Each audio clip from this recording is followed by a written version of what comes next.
हे देवा राखणदारा, हे देवा राखणदारा, विकत गाव, जमीन, घरा, शेता, भाटा, राना, वना, गोड, पिपर, रुखा, पेडा, जमीन, जोता, दाय, राग गावा, हे देवा राखणदारा, देवा राखणदारा, भूता, खेता, वैऱ्यांग, धाक, पोट, पाणी पेजे, कागदी, विडी, रॉड, सूर, सोरो, गावचो दिवो, आलशिरो, सांभाळ, वाट, शीम, उमरो, सगळं सांभाळ देवा, देवा राखणदारा, बावरे बाबा.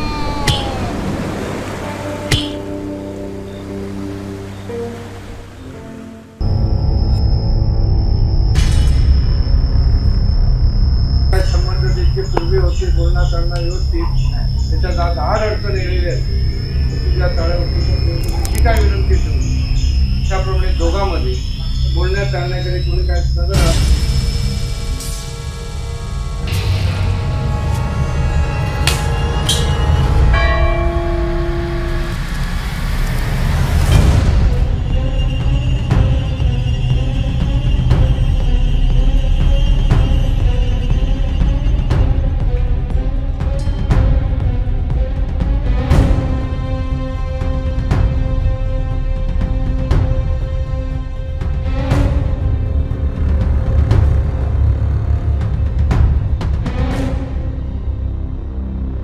रत्नागिरी जिल्हा, रत्नागिरी जिल्ह्याचे हे जी समोर मूर्ती दिसतं आणि दोन पाषाणं दिसतात, हे उपरलकर देवस्थान.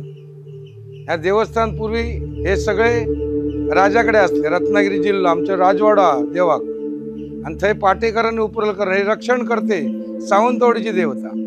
तर ही रत्नागिरी जिल्ह्याची देवता असते.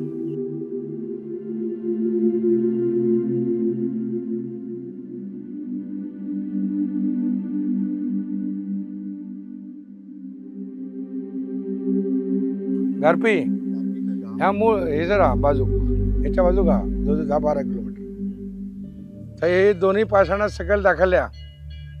ती पाषाणा थैसून उखलून आणल्या. कशासाठी तर ते ही पाषाणा उचलून कशा काढली तर सर साटम महाराज आणि आपलो राजा बापूसाहेब महाराज जे वाडीत पुतळ्या पळय ते पुतळ्याने त्याच्यात राजा असलो आमचो हैसलो. तो राजा इसून घोडो घेऊन जाय असलो त्यांना साटम महाराजांनी थांबायले. त्याका राव म्हणला, त्याका सकल उतरलो आणि त्याचे जे असणारे पारेकोरी सेनापती नाईक दळवी म्हणून होते. राजाच्या बूट काढ म्हटला तर बुटात त्याका लिंबू गावले. पुढे म्हणत टाकून तुझ्यावर म्हणलं आता परत संकट मोठे आहेत त्याला वैरसून इंग्रज लढाई करू घे त्याला. तर तुका मी सांगता ते वच घारपे आणि त्या अशी पाषाणा दोन आहोत ती घेऊन ये तुझ्या रक्षणासाठी सावंतवाडीत. मग ही सावंतवाडी मशानभूमी ती सेनापतीन तेका मोतक झाले म्हणून ती थैत दवरल्या. थैत आता असा थैत दवरल्या आणि मग तो बाजूक गेलो. ती पाषाणा सकैल गेल्या ओढली पाषाणा हातीक माना. मग ती पाषाणा नंतर ते इंग्रज यायला नाही त्यांना बापूसाहेबाकडे सेनापतीने जाऊन सांगलं ना आता हे इंग्रज येता किती करपला हांव. मग तो पाटेकराच्या पूजेक बसलो साहेब. त्यांना ते तो बापूसाहेबांनी नाल दिलो त्याच्याकडे आणि ती जी सकल पाषाणं दिसता नाही तर तो नाल दवरलो आणि किती येता इंग्रज त्यांना थांबय म्हणून सांगलं. इंग्रजांक देवाक सांग म्हटले. मागीर ते दोन्ही असे इंग्रज ह्या गांजील माश्या उठल्या. त्यांच्याने आक्रमण केलं त्यांच्यावर म्हणजे चाळवतो गांजील मासे. आक्रमण केलं, काही पळाले काही मेले. मग लढावस्तू थैट टाकल्या त्यांनी. लढावस्तू म्हणजे त्यांना टोपो असल्याने तरवाल्यानी धार आणि की त्यांना आता शूट करपाचेच असले ना लढ्याने तसलेच असले नाही इंग्रजांच्या काळात. मग ते थैट टाकले त्यांनी आणि ते उचलून मागीर इकडे आमच्या राजवाड्यात आणल्या. सामान किती असले ते आणल्यानंतर मग ते तिकडनं इकडे गेले. त्यांना जे पाषाणातले गांजील मासे उठल्या नाही हे झाड दिसता ह्याच्या वर बसले आणि रत्नागिरी जिल्हो आणि पेडणे माल याचे रक्षण करता। म्हणजे रक्षण म्हणजे काय, तू खैसल्या अडचणी दिलंय तर आपण तुका तुझ्या फाटल्यान आसा।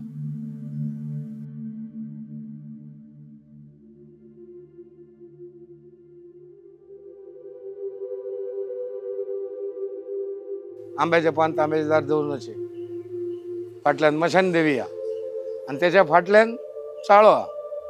या तिन्ही देवस्थानकडे कसे प्रॉब्लेम किती हा ते पाहिजे नाही, ते आम्ही करता काम आहे देवाचे।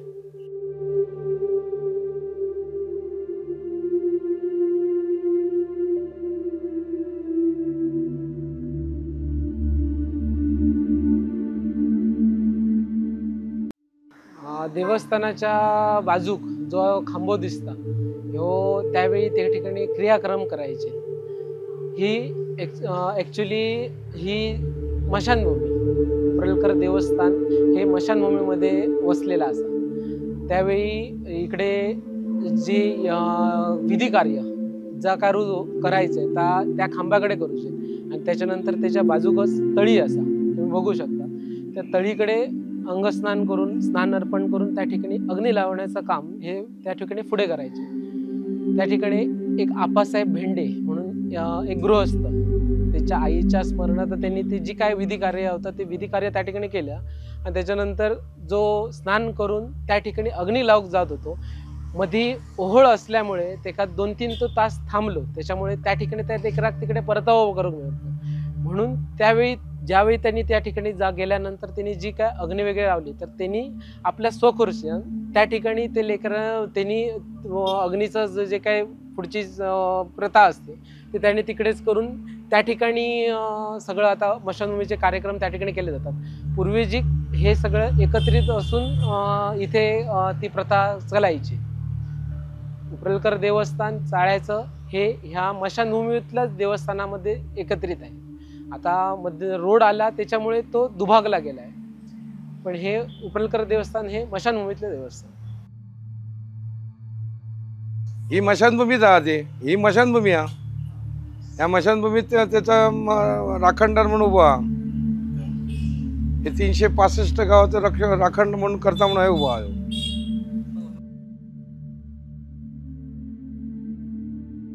पाच पंचायत शिवगण हा तो शंकराचे स्थान, मशानात नव्हतो, मशानाची राख लायता नाही, तो शिवगण म्हणजे शंकराचा अवतार झालो।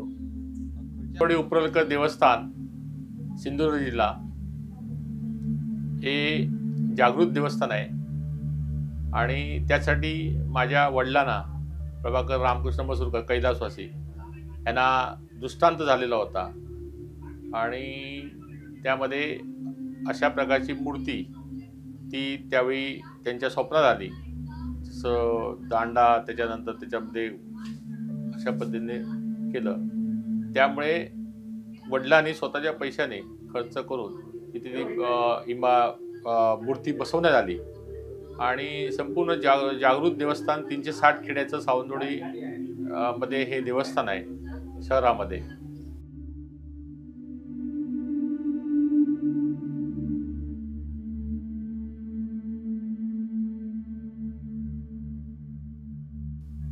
तसं देव जो हा न्ही ह्यो रत्नागिरी जिल्ह्याचो राखणदार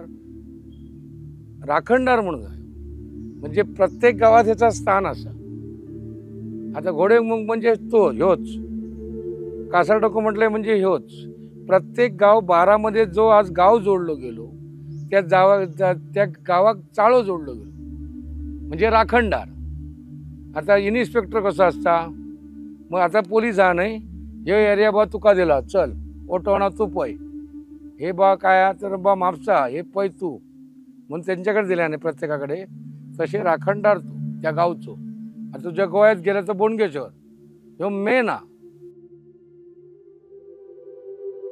आता गोवा पेडणा आणि ह्याची सीमा पेडणा आमच्याकडे येता, पेडणा सीमेवर वयता आणि थंयसून तुझ्या बोंडगेश्वर येता। हे दोघे भाव आहेत, तो 48 हा बोडगेश्वर, ते 48 खेळ चाळो, हे 360 खेळ चाळो, हे दोघं एकामेकाक भेटतात, तो गोव्यात जातात तिकडे पेडण्यातून पेडण्या सीमे होईल, ह्यो इकडे येता, हे सगळे हे फिरते देवस्थान. पेडण्यात जर जत्रा जर असा नाही तर जाणटेलो माझ्या डोळ्यासमोर 78 मध्ये येवपाचो. पेडण्यात जत्रा येवच्या पूर्वी एका नाल दवराचो. हय पयलो मागीर पेडण्याची जात्रा नाव नाही जर मग तो जाणटो जालो मग ताका जमाना येव. त्याने काय सांगले, आता हांव तुका थंयसूनच दवरता नाल, मी येवक पावना म्हणून ती आता थंयसून ताका नाल दवर पेडण्या जात्रेक एका उपरलगराक.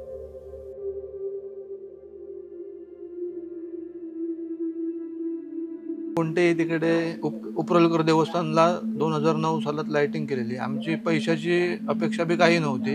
आम्ही देवाची सेवा म्हणून ते फुकट केलेलं सगळं. आम्ही देवाला सांगितलं आम्हाला एक नारळ तरी द्यावा देवाने म्हणून. आणि रात्री 11:30-12 वाजले आणि ते गावकराची फॅमिली आपलं सगळं गाडीत गुटाळून ते जायला गेले. आणि आम्ही रात्री 3 वाजेपर्यंत लाईटिंग काढत होतो. आमच्याकडे गाडी पण नव्हती. आम्ही 2 व्हीलरवरून सगळं सामान नेऊन गोडाऊनात टाकलं आमच्या. आणि आम्ही रोज रात्रीचे गोडाऊनात बसायचो. आणि डेली आम्ही 10 ते सकाळी 5 पर्यंत मी गोडाऊनात बसायचो. पहिले दुकानात आमच्या नाईट राऊंडचे पोलीस आलेले 3 वाजता उठून गेले आणि 2 पोलीस नंतर आले. पण एकाच वेळी 4 जण उठून गेले. आणि नंतर एक 5 मिनिटातच एक तिकडे सेम उपरलघराच्याच पेहरावावर कांबळं चुडतं हातीत पेटली आणि आला आणि मोठा हा नारळ घ्या म्हणून तुम्हाला सांगितलं. आणि मला नारळ दिला त्याने. आणि त्याच्यानंतर मी उघडा होतो. मग शर्ट घातलो. 2 मिनिटात त्याला मी रात्री 3-3:30 वाजता सगळे बिन्ने शोधले. मला तो कुठेच दिसला नाही. मग आम्ही रवळनाथाला प्रसाद लावला ओटवणा असा आम्हाला नारळ दिला म्हणून.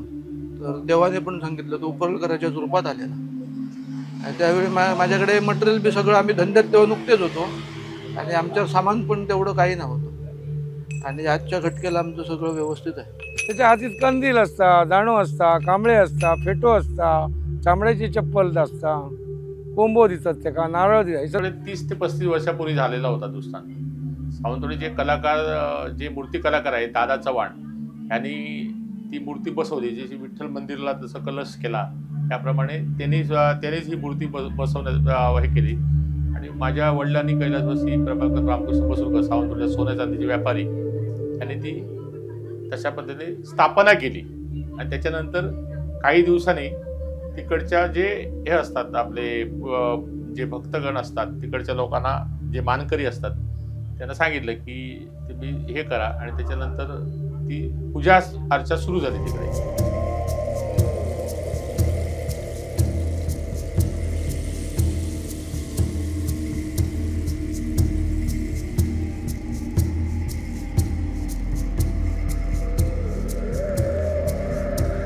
हिची 365 खेड्यांना एक फेरी असते अशी ही आख्यायिका आहे. काही लोकांना त्याचा अनुभव पण मिळालेला आहे.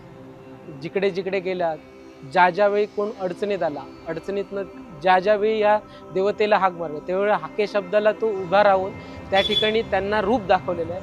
हे प्रत्येकाकडून आम्हाला ऐकण्यास येते. त्यामुळे 365 खेड्यांना हिची रखवाली असते.